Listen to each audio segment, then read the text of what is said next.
Podrían confirmar primer caso de COVID-19 en Chihuahua. Pedirán a estudiantes de nivel básico cambiar ritual de saludo para evitar contacto físico. Seguirá operativo de bancarización de pensión universal para adultos mayores de 68 y más.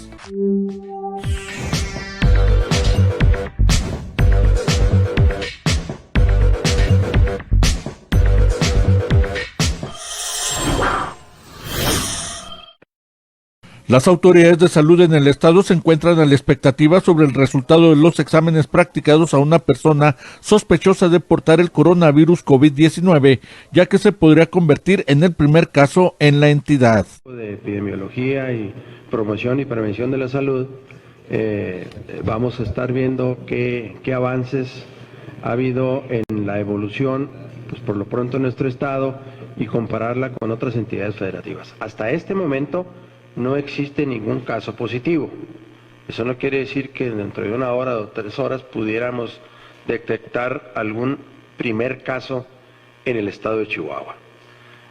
Nuevo México tiene 15, El Paso tiene 2. Digo, para que se den una idea, ¿verdad? Y el paso de la frontera pues es un poquito difícil de filtrar por el volumen y la cantidad de gentes que están pasando diariamente entre una ciudad y otra. A mí me parece, y creo que nos parece a todos, que lo más importante es reafirmar que esta enfermedad nueva, o este virus nuevo, no tiene tratamiento, no hay vacuna y no hay ningún medicamento todavía que lo pueda atacar. La otra situación no nos queda, y no por decirlo así, más que las medidas higiénicas. Tras la determinación de las autoridades de la Secretaría de Educación Pública para la suspensión de clases a partir del 20 de marzo próximo, autoridades estatales emitieron una serie de recomendaciones vigentes en los días previos a dicha suspensión. Estos 3 días vamos a intentar que todos los planteles de educación básica instalen dentro de sus comités de participación social una comisión de salud.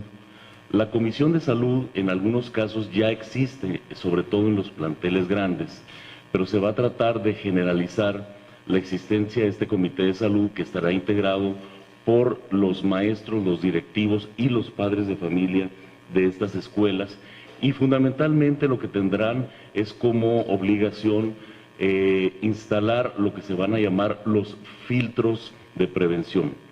Va a haber 2 tipos diferentes de filtros de prevención.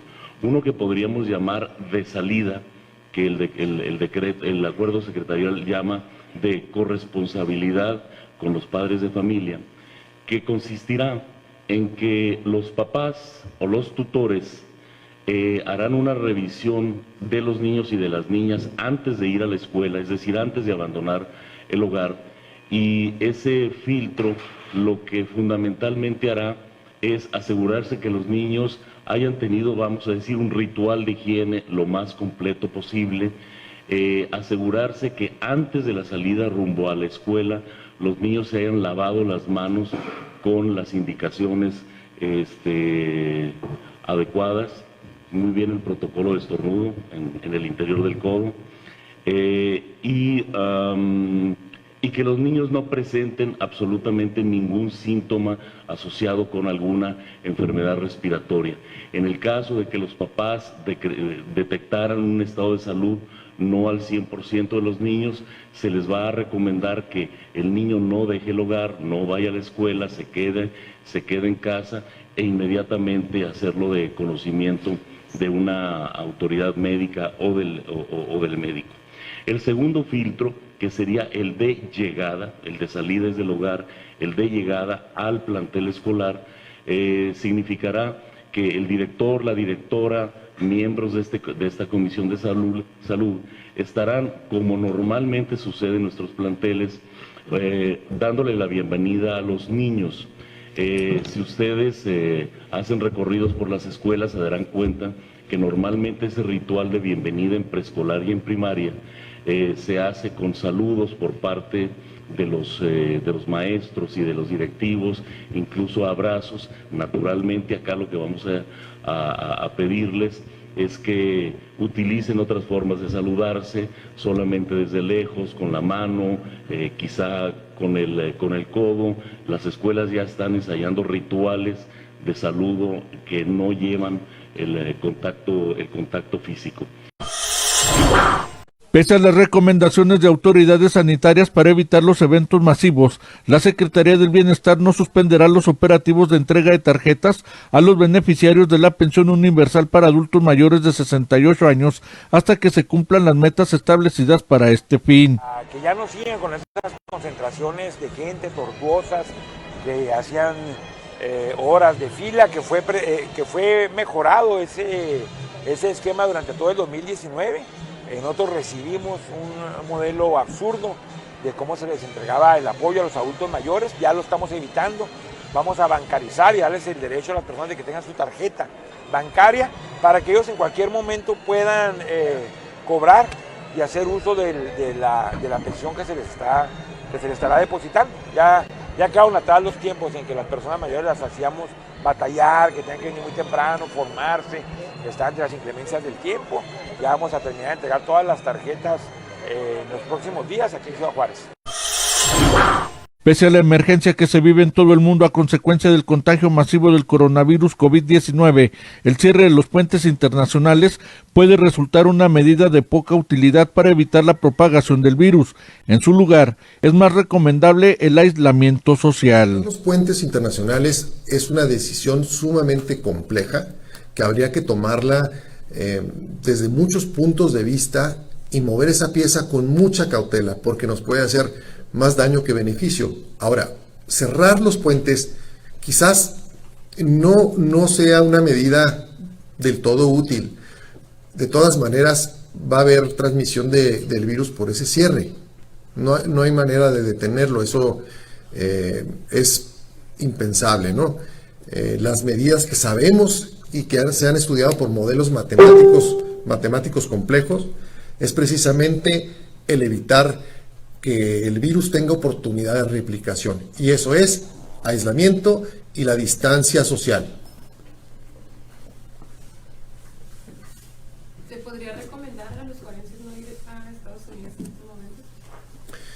Pues se le recomienda a los juarenses no ir, por ejemplo, a centros comerciales, no asistir a áreas donde hay muchas personas, sobre todo espacios cerrados, pero también eventos de espacios abiertos no es conveniente. Ahorita es responsabilidad de todos taparle esa oportunidad al virus de replicación, bloquearlo totalmente. En la medida que nos aislemos y guardemos distancia social, la curva se aplana y los recursos de salud nos van a alcanzar. Los organismos operadores del agua en los diferentes municipios y comunidades rurales de la entidad emprenderán una serie de medidas que permitan garantizar el abasto de agua potable frente a la emergencia sanitaria tras la declaratoria de pandemia por el coronavirus COVID-19. Y que son de condición obligatoria para todas las juntas en el estado, tanto las municipales como las rurales. El miércoles de la semana pasada, que se definió la pandemia por parte de la Organización Mundial de la Salud, tuvimos una reunión para hacer un análisis de riesgos y poder estar preparados para las contingencias que vienen en las diferentes etapas. El jueves hicimos una comunicación a todos los organismos operadores y también a los municipios y los comités de agua, para asegurarnos de que tenemos en todo el estado no solo los suficientes químicos, sino también los aparatos disponibles para asegurar la cloración en todos los sistemas de agua. Como ustedes saben, una de las medidas más importantes, como ahorita se expuso y se ha estado exponiendo, pues es la higiene, es el lavado de manos, precisamente para evitar la propagación de este virus y el aislamiento de las personas.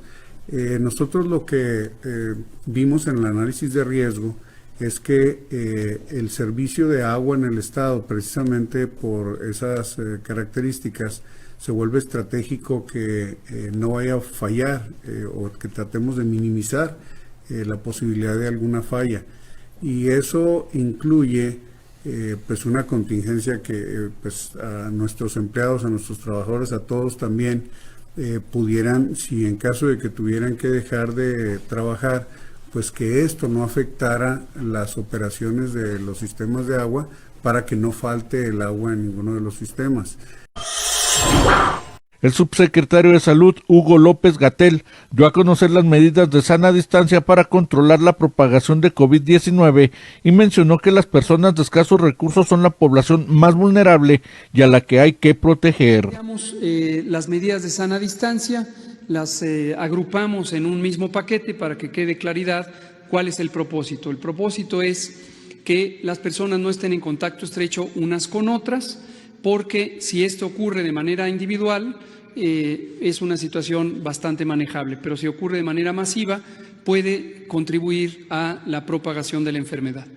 Y estas medidas, una cosa que también ha causado cierta inquietud en los medios de comunicación, es la idea de cuál es el sentido de urgencia, si esto hay que hacerlo ya de un minuto al otro en una misma noche.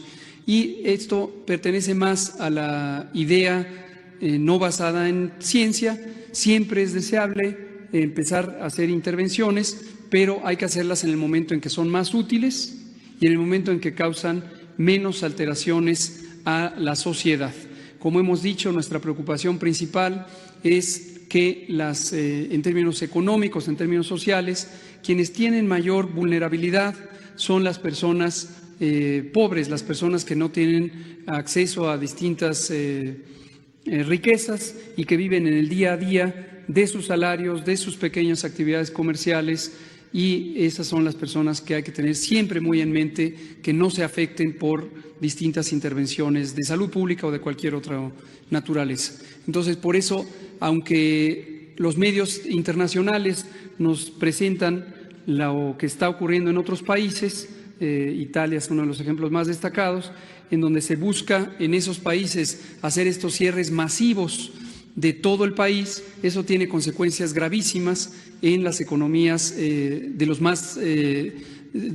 que están menos favorecidos económicamente.